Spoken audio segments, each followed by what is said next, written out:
I'm back with another interesting new guest. I've been trying to get hold of her since almost months now, and she's been immensely busy. Finally, April has some time to chat with us. Hi, April. How are you doing? I'm doing great. How are you?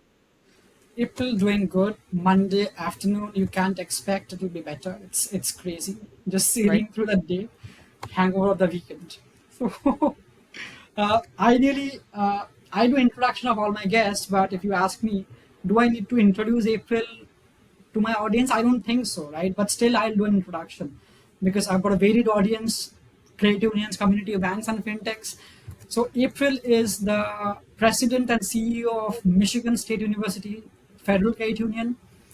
Now she joined this credit union almost, guys, 30 years back, and she's worked her way up to become the president and CEO a decade back, right? Apart from being a CEO of MSUFCU, she serves as a CEO of Reseda Group. We can talk about Reseda Group, in some detail throughout the interview. I love what she's doing out there. So Reseda Group, ladies and gentlemen, is MSUFCU's wholly owned QSO that she was instrumental in forming around 3 years back, 2021, if I'm not wrong. Another, obviously, feather on the cap about which I'm very proud of, is April is one of the most powerful women in the credit unions. By American Banker, she was recognized by American Banker, and that's just amazing, right? I don't know, April, if I've covered everything. In case I've forgotten to cover anything, I mean, please feel free to go ahead and chip in. I think you've covered it just fine. It's almost daunting to hear I've been working in this for about 30 years, but started in the marketing team and worked in our digital design and launch of all of our digital experience. So my background really comes from tech, and I know we'll get into that a little bit. But really excited to be on today, and thank you for that intro. Sounds good, April. So yeah, 30 years is not less. It's huge, right? I can just imagine. And by the way, everyone knows. I mean, I'm 31, right? Just imagine. You Right. have So a that's your whole life, and and that makes me feel old. doesn't think if you do a bar chart, it's like, this is my life and this is your experience. So Okay. it's huge. So yeah, I mean, I have one singular question, right? I mean, it's not just you running a credit union. You do a lot of other things. You run Reseda, you run credit unions. You're one of the most, I would say, visible credit union leader in every single event I go. Be it America's credit union, be it leagues, you're always there, right? How do you manage to do this, one? And second, what keeps you going? I mean, it's a lot. Yeah, well, one, I'm going to start with why do I do it, right? And that's probably what keeps me going is I think it's really critical that the leaders of the industry are present and that we are adding value, providing input, strategizing, creating, collaborating together. And you can't do that if you're not in all the spaces with all of our other leaders for the industry. I think it is how we are going to succeed in the long term is all the credit unions combined do not equal the assets of Chase, right? And so Yeah. for us to even be mildly competitive, we have to come together cooperatively, which is what the credit union industry is about. And so to me, I think being there, I love to learn. I'm constantly learning, assessing the competitive environment and the consumer environment and how we can leverage what is happening. And I think you can't do that, from my office in my house or in the, credit union offices. So to me, that's really important to me to be present. I think demonstrating leadership to the next generation of leaders that happens in person when we come together. So to me, that's the value of why I am there. And it's really meaningful to me to have the industry stay competitive and relevant. And I think it takes all of us to do that. How do I do it? I just love being fully scheduled. I tell everybody that. I've always had 2 and 3 jobs. I'm a first generation college student, so I put myself through college and I'm just used to really busy days and I may not take as many vacations as some other folks. And I instead use that time to be in our industry space. And to me, that's just how I want to be in space and with my time. So that's how I get it done. And use a lot of strategic calendar maneuvering. And I think alluded to that. I have a full schedule, but I want to be there for everyone. That's the most important thing, April, right? I mean, being really busy across doing 10 different things, but still you have time for us, right? I mean, who want to come and make an impact. I mean, I'm still newbie. I mean, I'm in the creative union space for what, like, for the last couple of years, for the last 2 years, right? Before that, I was doing consulting for big 500s. You're taking your time out to motivate us to tell that, guys, now it's your time. Go and do it, right? That's what motivates. I mean, honestly, that's what motivates people like us. We feel that, yes, I mean, I wouldn't call up our previous generation of leaders, but yes, the generation of leaders, who came up before us, you guys are inspiring us. I mean, people like you, to our Pam Pedigian, to our Amy McGraw, you guys are always there, talking about what is needed, right? Even Elizabeth Osborne, right? I mean, she also came out American Bankers, most powerful women. So you guys have real motivation for us, and thank you for whatever you do for the industry for us. I absolutely appreciate that. Thanks. Uh, now, can you talk about your journey a bit? I mean, you started like 30 years back at MSUFCU. Now, I know that you started from marketing and then you worked your way up being a CEO, but again, then you started Reseda Group. It's an offshoot of what you do right now. If you talk about your journey, it's a very unique one, and I would say a very motivating one for my Yeah. fellow credit union leaders. Sure. I'll try to keep it succinct. So I talked about I'm a first generation college student, first generation US born citizen on my father's side of the family.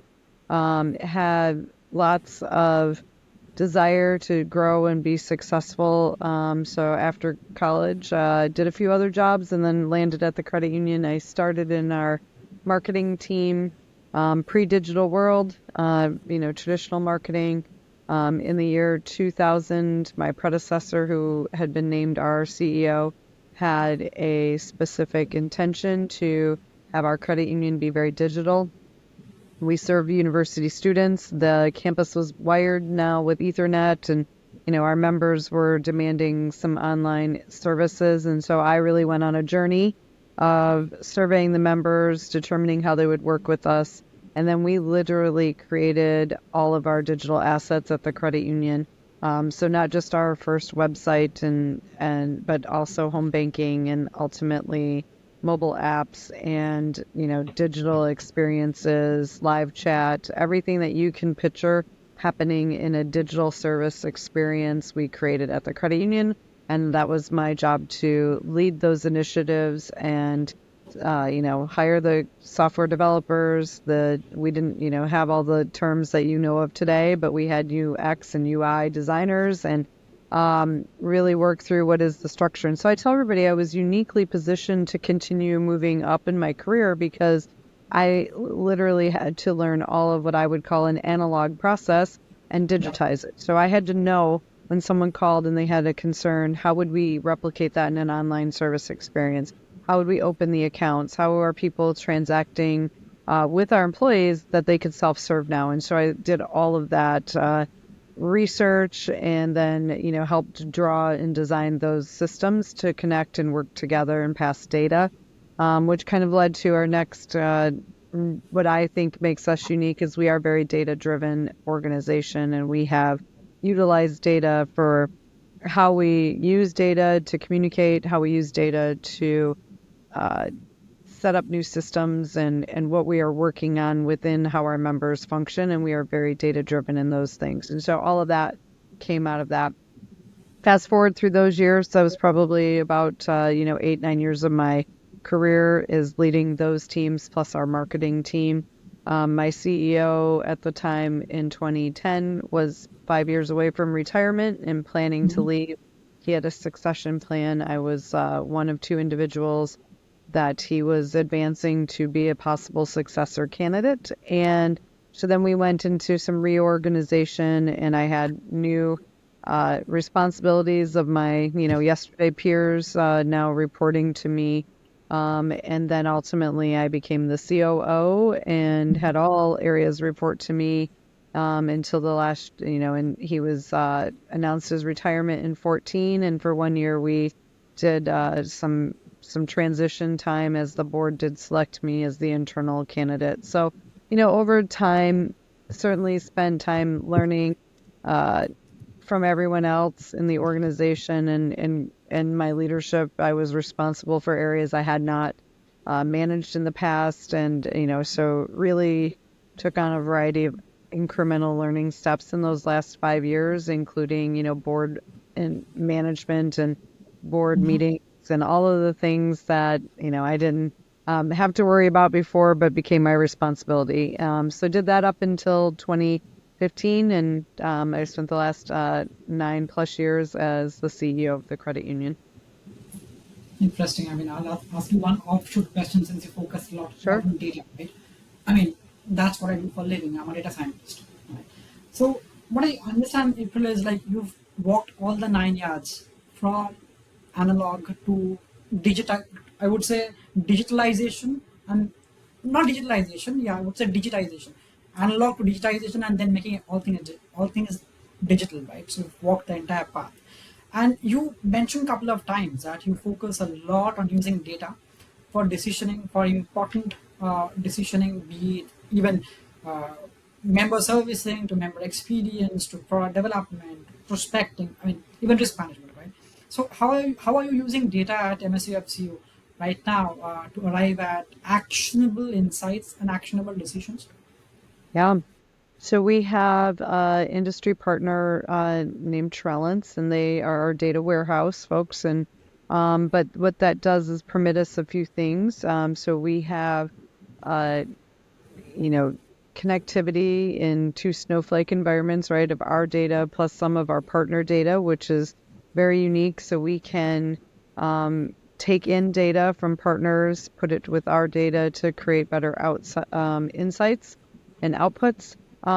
We utilize data. We have a whole governance track of data, so everyone understands when you ask a question and query data, right? Like that we all get the same output. Like if you're asking what is a current member, we have we have a definition of current member. Um, and active member or things like that that I think we used to just talk about and everyone had different understanding of those terminology. And so we use it for insights for best product, attrition, fraud management. We utilize to understand relationship that the member may have elsewhere. That's where the connectivity for our other partners, and they're gathering some data that we can action on. We are truly looking at our data. Ultimate goal, we're not 100% there yet. For me, is it's hyper personalized, meaning Exactly.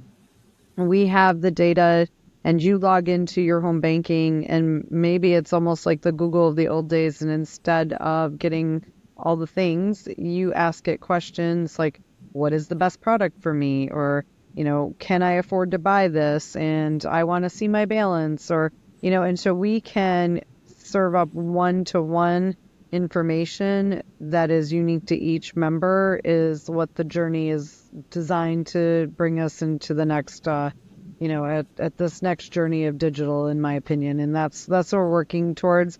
But that starts with having what I would say good data, and it's defined, That's it's governed, and it's easily accessible and queryable and all those things. that's basic, right? I mean, unless you have, I mean, you can never have 100% correct data. That's not possible. But start with at least 60 to 70%. I mean, the biggest roadblock that I see with analytics programs across the industry is that people wait to get the best data. That will never happen. You can never wait for that. You have to start somewhere. Start with a Yeah. 40%, 30%. Get a data warehouse out there. Doesn't matter. It's not anyone, right? But you get at least something in place. Data governance to policies, and then start charting out the use cases. That's exactly what you did, right? Developed a roadmap and charting out the low-hanging fruits and use cases. So that's. I mean, I personally consider MSUFCU as one of the very forward-thinking credit unions who actually put a lot of emphasis and pressure on using data for decisioning. So that's fantastic. And I think me coming from the big bank world, right, the top 10 banks, that comes to me naturally because I've done it like since I Right. was born in the industry. But a credit union doing it, that's fantastic, and I think it's a model that needs to be replicated. For the lack of better word, not replicated, but inspired from, and other credit unions should follow what you guys are doing. So this is great. Thank you. Right? Well, it is where I get my inspiration. I know the large banks, that's their gold, right? Is data. And then how do they use data to train models better, to prevent fraud, all the things that we all have to face. They're just always incrementally faster, better, smarter with more data. And so that's the way to do it. I mean, just to give an example, right? JP Morgan Chase pledged to spend 17 billion on technological spends. You know the number, right?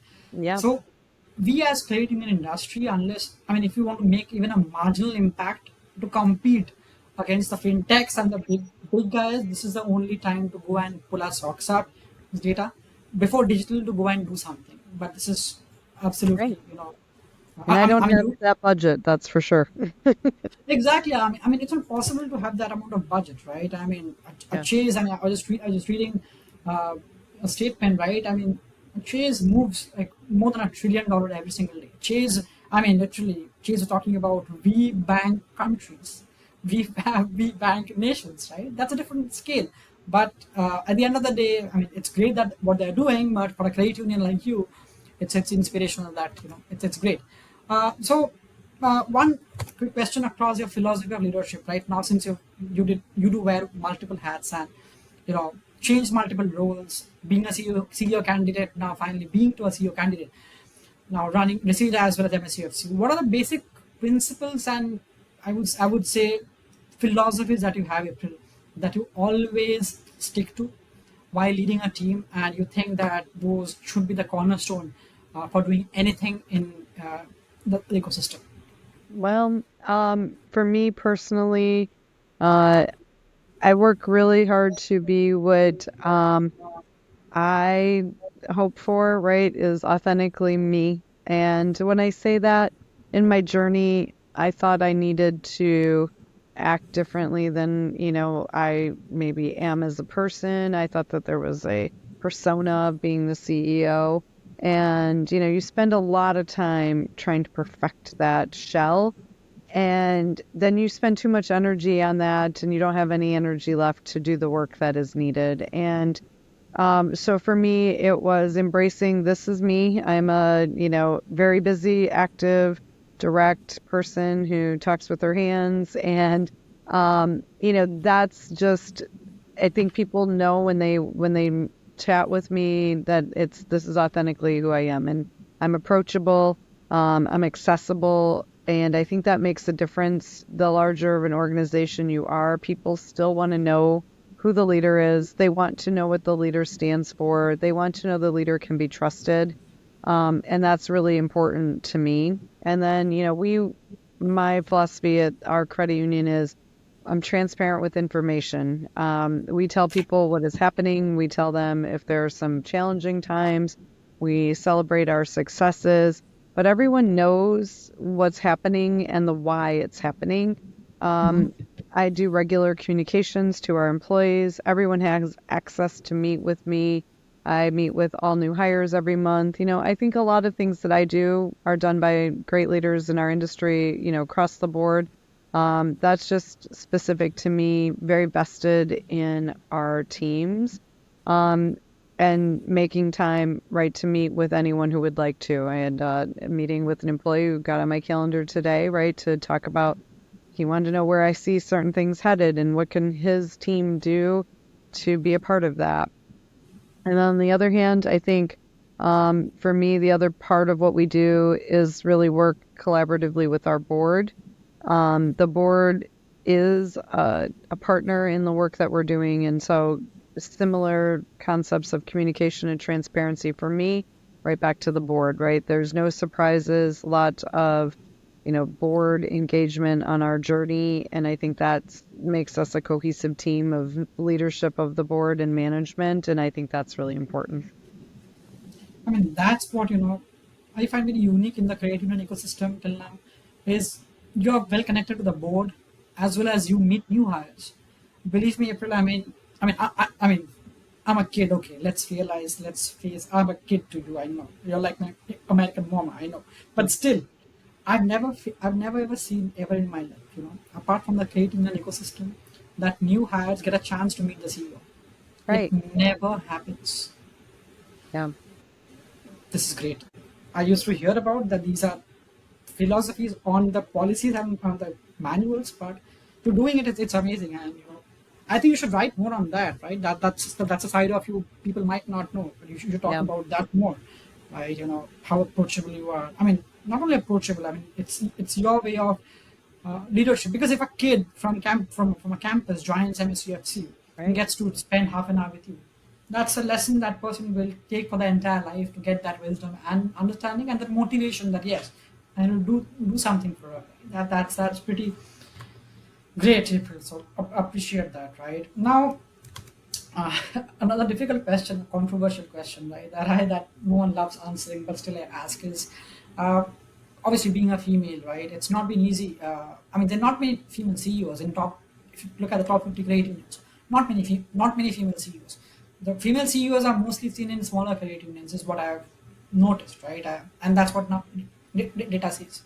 So, across these 30 years, right, how difficult has it been, being a female to reach the leadership, finally making it to the CEO and running a venture capital, I would say VC, right, independent. So, how difficult is it? And if you want to share some lessons with my audience, because I'm sure there are a lot of people who are watching this and who are like of the same age of mine, late 20s, early 30s, who want to become CEOs and run Yeah. VCs once. Right? You're an inspiration. So Well, if you want to add something. yeah, I think we operate in a great welcoming space in the credit union world. I'm sure in my career, right, it's been surprising to people when I'm in the meeting. I tell a story that is less today, but 9 years ago certainly was very clear. I went to a meeting with one of our partners and they invited 25 CEOs of large credit unions to a meeting. I walk in and I am the only female, right, in the meeting. Um, and the person, hosting the meeting looked at me and said, I promise I invited other women, the other two women, right, that were eligible, but they couldn't be here. Eligible. That's Right, meaning they yeah, ran a credit union of a certain size to make it to the meeting, right, and be invited into the meeting. Um, and and so, for me, the things that I made a joke, right, and I said, well, certainly at the end of today, these 25 people will remember my name because I will be the only female in the room, and I may have a harder time remembering all of their names, not possible. in that capacity, but. So just trying to put the person at ease because I think it was very visible. But in terms of the meeting itself, my colleagues are supportive. I get equal space. I speak in the room. I think a lot of what happens is you need to be confident in yourself, and I think I had to get comfortable in the seat I was in as well, in the space, and recognize that you have the position, you have the title, and you've earned the right to be in the room.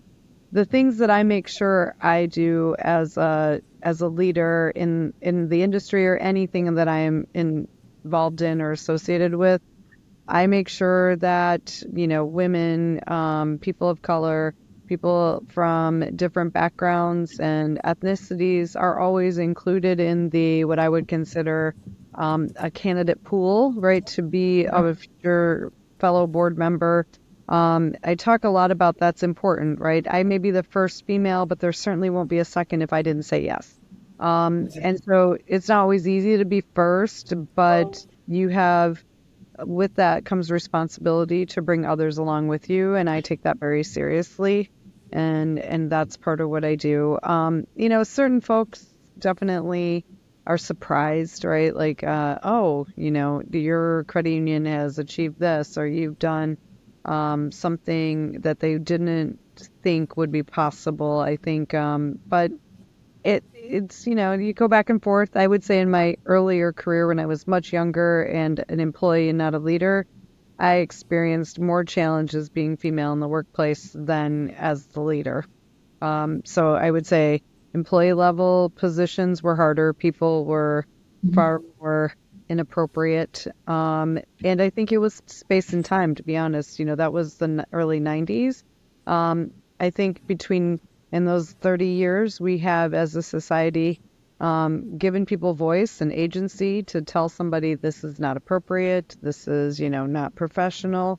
And I encourage everyone I meet with to use their voice and know their HR policies and, what the practice of the organization is, because they're not when I was working at the credit union, but other places, I didn't feel I had a space to go and tell somebody if something was not comfortable.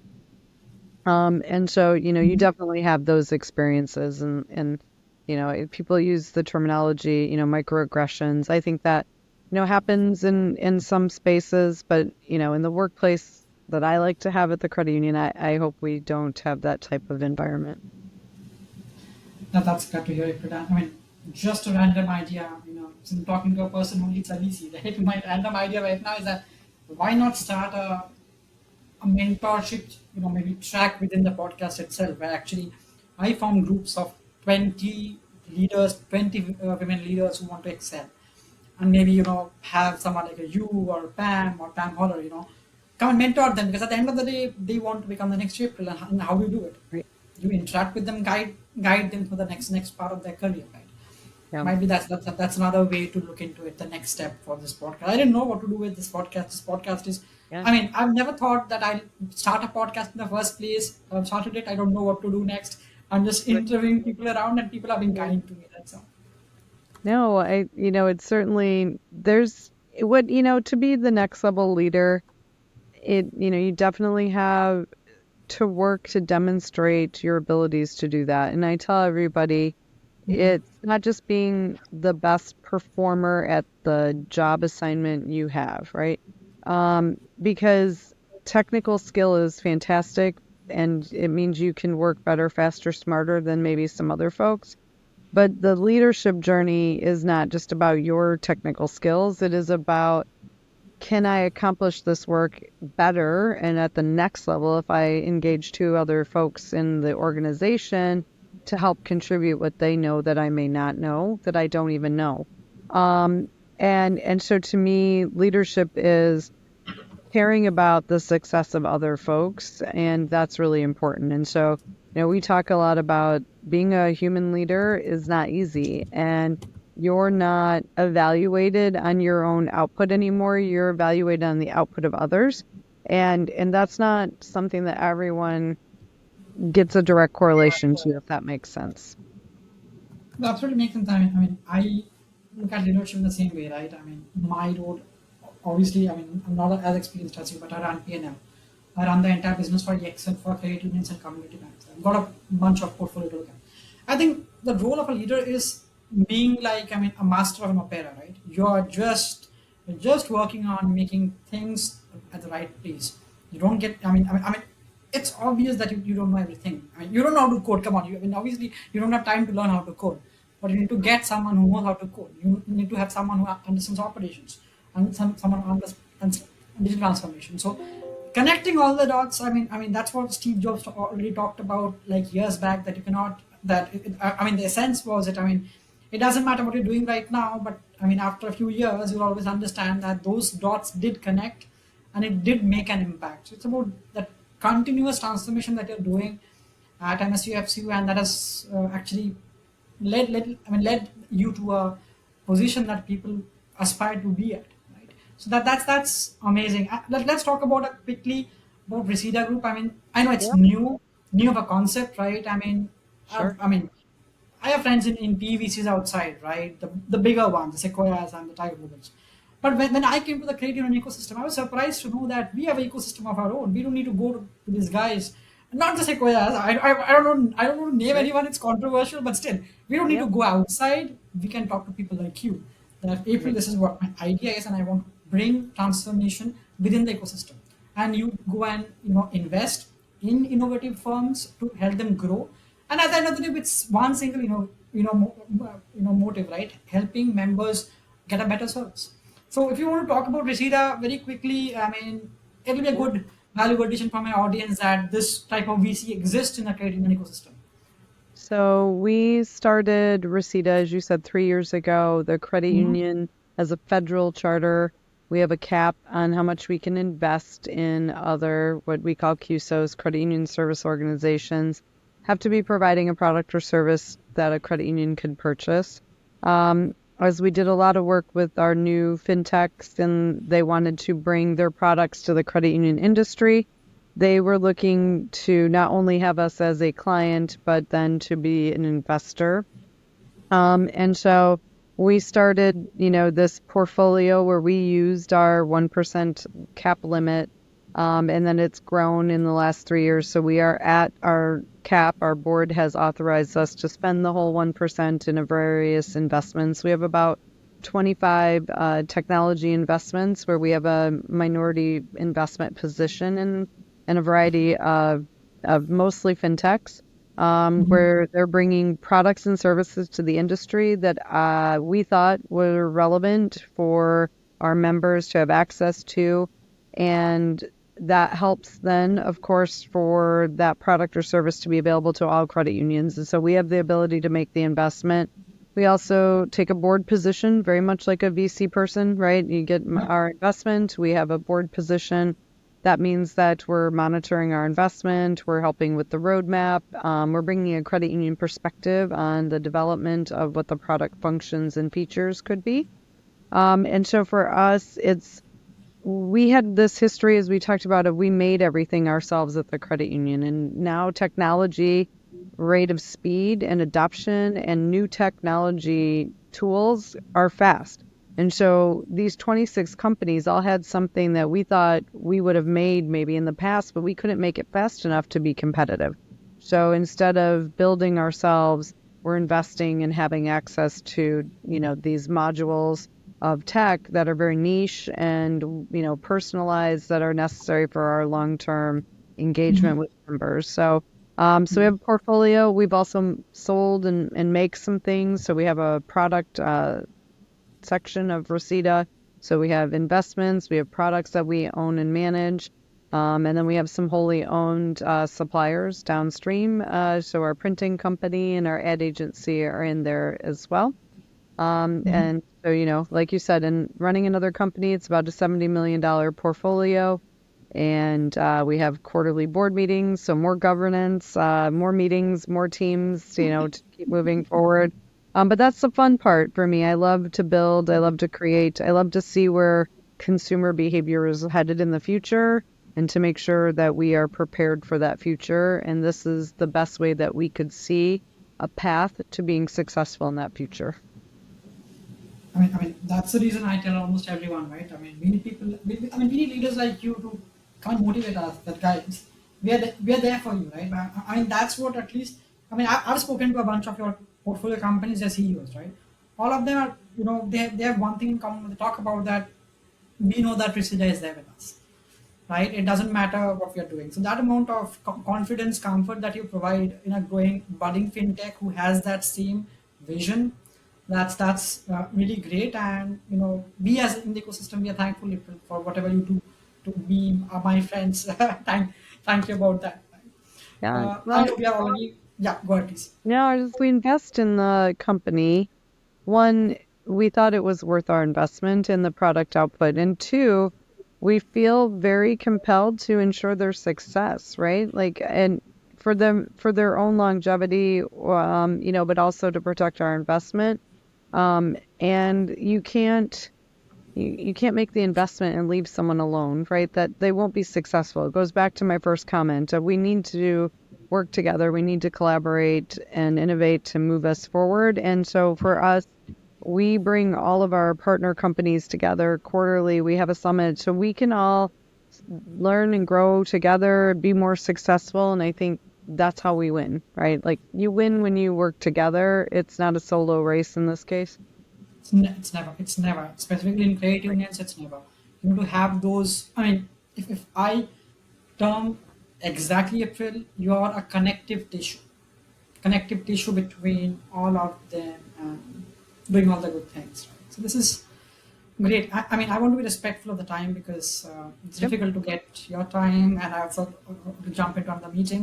One last question, right? Sure. Now, obviously, last year there were a bunch of bank collapses that happened, all the bad things, right? Let's put it that way. Followed by your interest rates been shooting up. Like 11 times rates were changed, right? In the past few years, and it's like skyrocketing right now. Inflation is still not 2%, so hence I don't expect at least next week the rates will go down. I don't expect it maybe in November. So margin pressure is still there. Interest income is still a problem. I mean, you wake up in the morning looking at the interest income possibly, and you're like, when will it improve, right? So now I ask a very simple question to everyone that you know, what are your predictions for the industry? But I'll ask you a more intertwined questions because you look at both the side, the buyer and the seller. You look both the sides, right? So, what is your short term one and mid term prediction where the industry is moving? If you can share a couple of, Sure. I mean, share your 2 cents, right? I think it will be very valuable to the audience.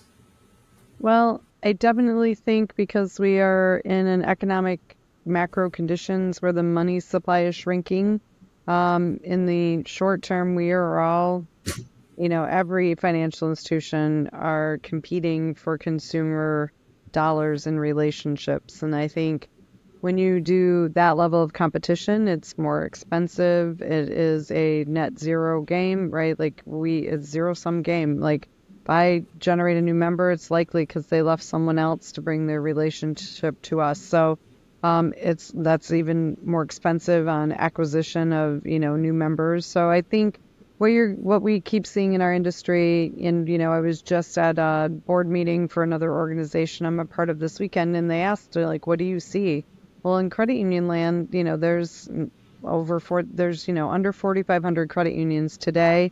That number 2 years, 3 years ago was more than that, right? When I Yeah. started in the industry, it was 17,000.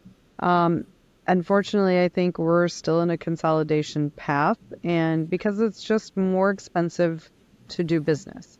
It's cybersecurity. It is, all of the systems and the technology are more expensive. And then, as you talked about, right, the cost of funding is more expensive. And so when money is expensive, it's harder to do things. And I think that's where you're seeing some challenges. I think you'll see the credit union earnings be depressed this year and probably through next year. Yes. But we also have, as consumers, you have to wait till the consumer market readjusts. We're not, if for 10 years, if you didn't have to, have a loan rate over 2-3%, it's hard to get readjusted in your finances, but it does happen. So, we're turning the Titanic as an industry, and I think we're starting to see some changes in consumers getting adjusted to, the new rate structure, the new payment structure. I think we're going to see a lot of hopeful, data-driven decisions, a lot of efficiency, a lot more AI integration into service with humans, and really moving us in that direction of connectivity at all times to the membership is really critical through data. And so I think we're going to see people realizing what it takes to be long-term competitive, because at some point you just have to, or you won't be relevant. Absolutely. I mean, what you ended your discussion with AI, right? I mean, I want to chat with you for 30 minutes, but we don't have time right now. But definitely, scheduling time with a few more industry leaders. And I mean, what pains me, April, is like, I mean, a few days back, I mean, I would mention that I was in a meeting with a lot of few credit union leaders, and they were asked a single question: What is generative AI? Right? And people still struggle to differentiate. I mean, BI, business intelligence, analytics, Yep. classical AI, and generative AI. That's what my pain is, right, guys? We Yeah. have to know that if you want to take advantage of it, you need to know that. Otherwise, it's not gonna fluff. It's like generative AI is used for hyper personalization. Like for God's sake, what? Like what exactly is it used for? Right? So Right. yeah, this is something which is work in progress, but I'm sure with leaders like you, people like us who want to move to the movement, provide guide, support, guidance, whatever needed. Right. I'm personally very confident about the creative union ecosystem. And when people ask me, right, I'm like, what do you want to do? I've literally pledged the next 5 years of my life, career, whatever, into credit unions. I don't know what will happen. If it works out, I stay forever. Otherwise, I leave. I don't know. Right. But yeah, thank you, April. Appreciate your time today.